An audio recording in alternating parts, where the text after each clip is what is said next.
करने के लिए माउस का स्क्रॉल बटन यूज़ करते हैं।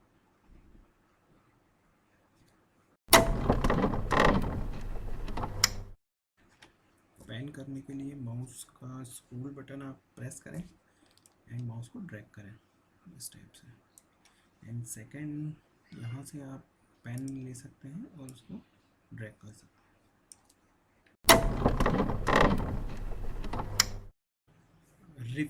रिफिट मीन्स होता है कि कहीं भी आपकी ड्राइंग होती है वो आपकी स्क्रीन पे आ जाएगी। जैसे आपकी ड्राइंग कहीं पर भी हो, बिल्कुल आपके सेंटर स्क्रीन पर रहेगी वो।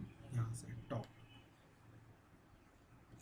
ड्राइंग का आप कितना भी जूम आउट कर लें, देन टॉप पे क्लिक करेंगे तो आपकी ड्राइंग आपके सामने आ जाएगी।